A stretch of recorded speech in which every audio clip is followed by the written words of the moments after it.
our reiterating pattern is put along this line.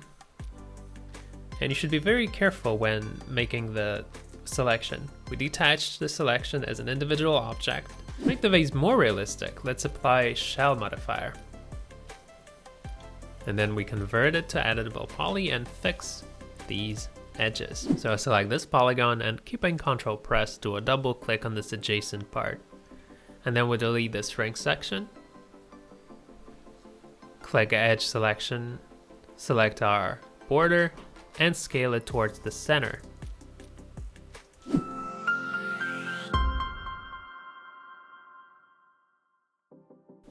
Hi everyone, in this lesson we're going to model the vases, and let's model this vase and an individual scene. So I've already created a new 3ds Max scene and a plane with the same dimensions as in the reference image, and I also applied the texture to it of our reference. So this is the image we've got, and to model this vase we first need to create a sphere. So on the front view, we scale the sphere until it matches the size of the vase. The number of segments is 32, and we want to change this default setting.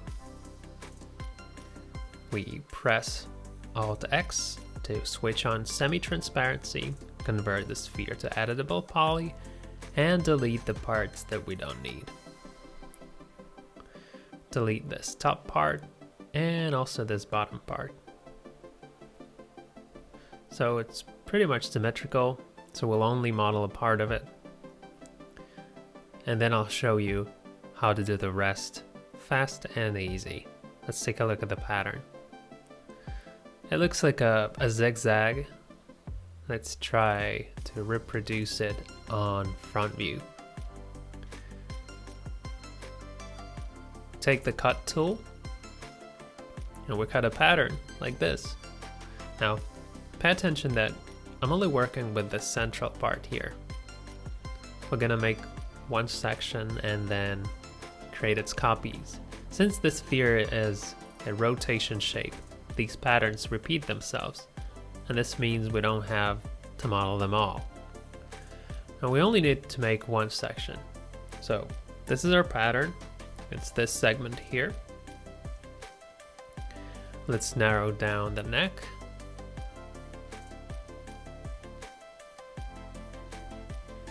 And we're gonna add a recess to this pattern. So we select bevel and set negative values like this. Also, let's sink the middle part a bit deeper, like so. And let's also shift this point here.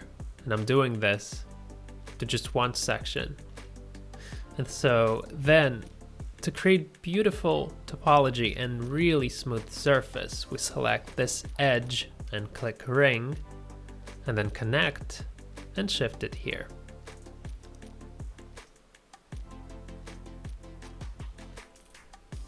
These two edges, however, actually let's just delete them. Then I click Turbo Smooth to preview the shape, and it looks like the reference object. Here's a recess, here's a cutout, everything that we need. So now we just need to model these central parts. So we select 1/2 and click bevel. The settings are the same. Sink the central part a little deeper by shifting the edges, or alternatively we could apply relax tool. There are several more ways to do it, but it's easier for me to do it manually, seeing that the element is small. Okay, this is the recess that we've modeled.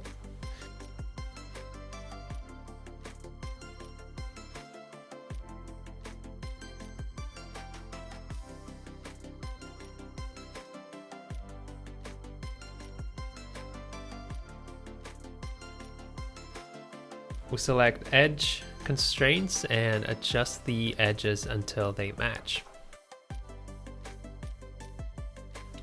Let's shift this point here.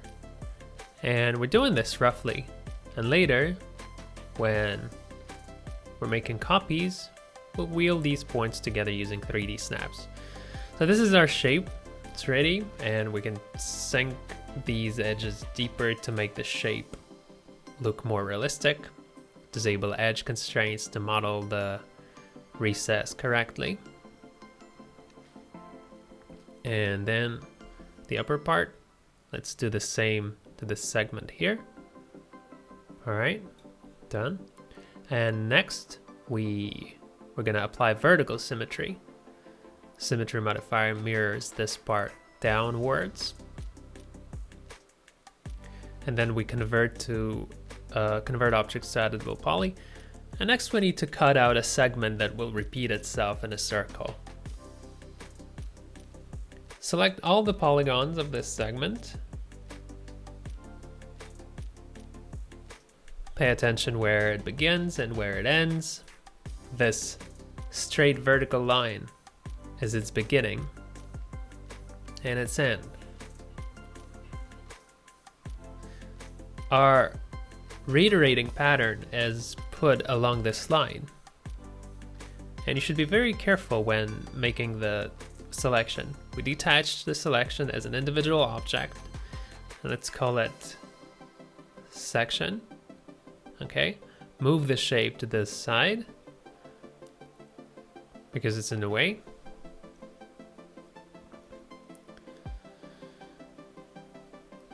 And now we press Alt-Q to switch on isolation mode. Look, the pivot point is in the same place as in the main phase. So now we enable angle snaps, but the angle value is at 0.5 degrees. This will help us make the side copy more accurately. All right, now let's do the following. Keeping Shift pressed, I rotate the segment by about 20 degrees until the edges of these two segments align. 22.5 degrees. Okay, good. Now to create copies, we use instance command. Let's make it 15. All right, here are our 15 instance copies. So let's go to perspective view.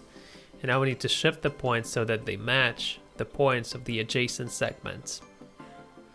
So we click point selection and switch on 3D snaps. And also make sure that the boxes, vertex and enable axis constraints are checked. Select the point, 3D snaps are on, hover the pointer so that the axes are highlighted, and drag this point to a more deeply positioned point of the adjacent element. And we also make sure that the rest of the points match as well.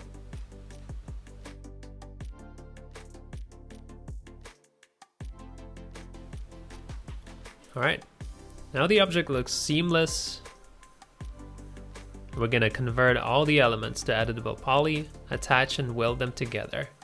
So convert it, then attach multiple, and select all the segments.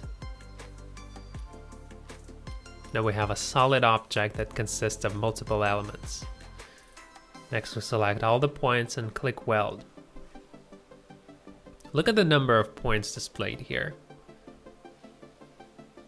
Okay, we welded them together.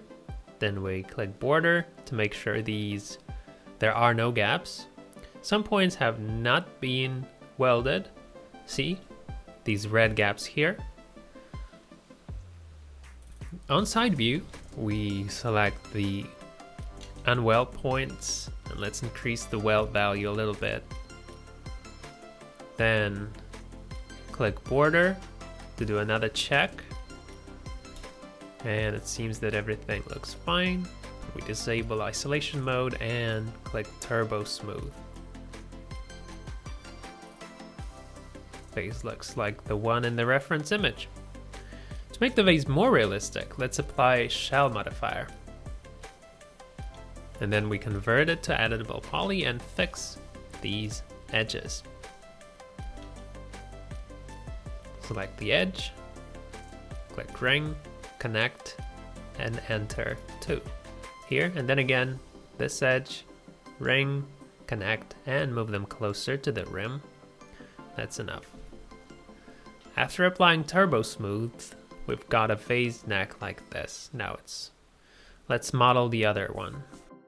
This one's a slightly different. Its shape resembles a cylinder, a modified cylinder that's made of identical segments. So let's start with this modeling and then use it to make a vase. Standard primitive cylinder. The default setting is 12 sides. Let's leave it like that. Switch to top view and set the height and the diameter just like in the reference. Then we convert the object to editable poly, delete the top and the bottom caps.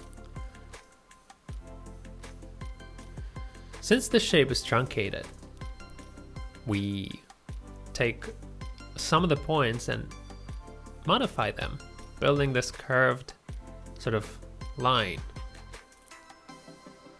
Now our shape looks like the vase in the reference image. For this part, let's use the modifier FFD 2x2x2. Select the points, then click FFD 2x2x2 and select control points from the drop-down list. Take this extreme point here and drag it to create something like a bevel.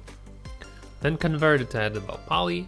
In perspective view, apply shell modifier and set inner amount to 2.5 millimeters.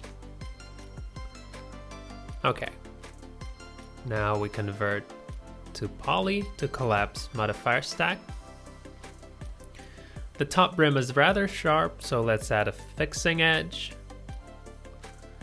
And let's use quick slice to slice the edges up fast and easy.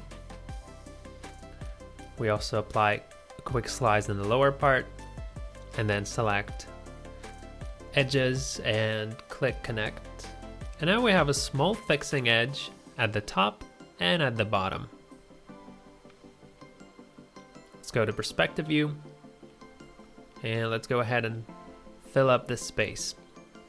So I select this polygon and keeping Ctrl press, do a double click on this adjacent part. And then we'll delete this ring section. Click edge selection, select our border and scale it towards the center.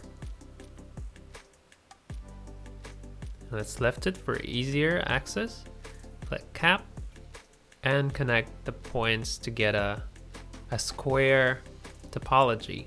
And since the cylinder we used was low poly, there are no too many points, and that's good. You should do this too. Use the cut tool to cut a vertical edge. And now we've got a square grid.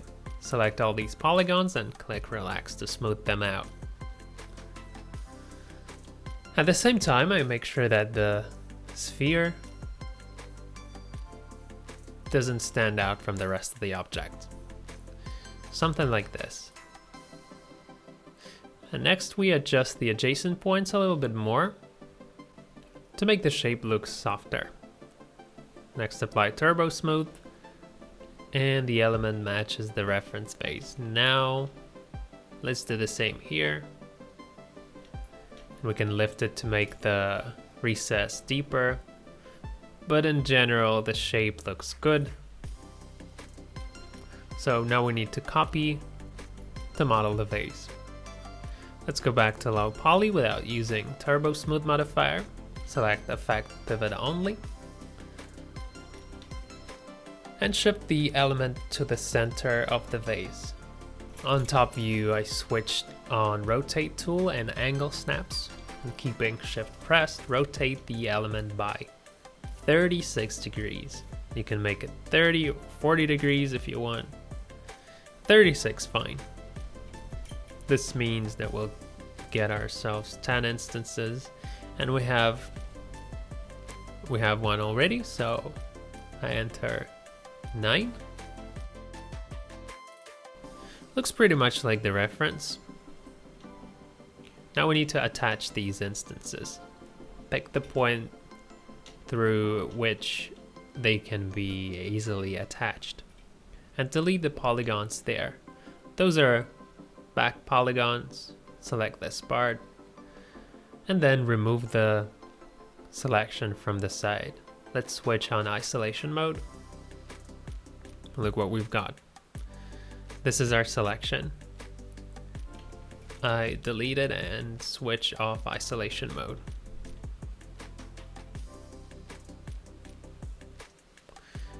Now we isolate all the objects at once for convenience. We've got this hollow object here. If you look closer, you will see that the points are put very close to one another. Now let's convert the object to editable poly, select attach multiple, and attach all the elements. Click border selection, and keeping Ctrl pressed, click point selection. And then click weld and set the threshold parameters. Look, before 1700, after 1700. And we need to increase the value until the points start to weld together. And now this is a solid object. We click border selection and select the object. The only selected parts are the top and bottom borders. There are some elements left here inside. Let's delete them.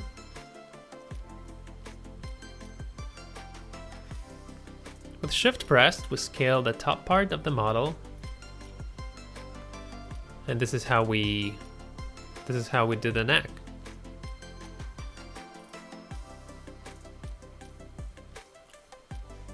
And next, let's add a circular shape to the neck. With Ctrl press, we click Edge Selection and open the top menu. And we go to Modeling, Loops, Loop Tools, and we click Circle.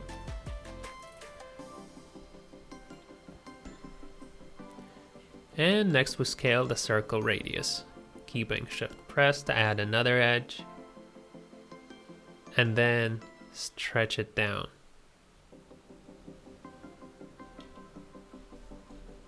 And there we go, this is our vase. We can stretch it all the way to the bottom and apply cap.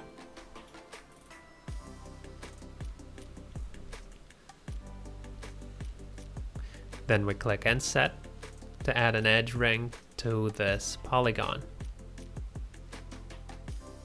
And also to make it look smooth, we click Ring and then Connect and set some random value. Now, after we apply Turbo Smooth, the vase looks good. It's ready. Let's do the same for the bottom part.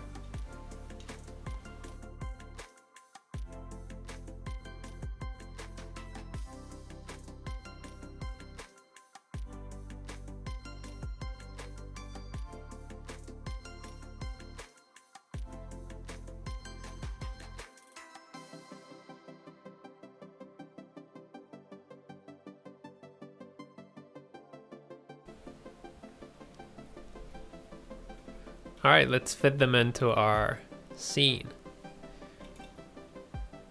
Let's call this vase 1 and vase 2. And select the two vases. Select File, Save Selected. And here we enter vases and then click Save. Then go back to our scene.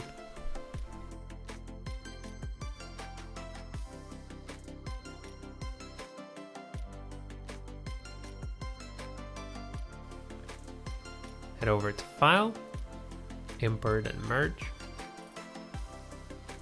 Select our Vases file and open, and then select Vase 1 and 2 and hit OK. And our vases are now added to the scene. Let's hide the walls for convenience, and now we're gonna put the vases on the table, and in perspective camera view we can hide the curtains and the table because it's in our way.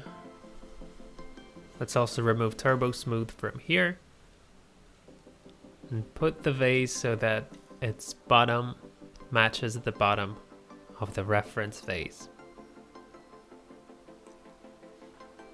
And then we scale it.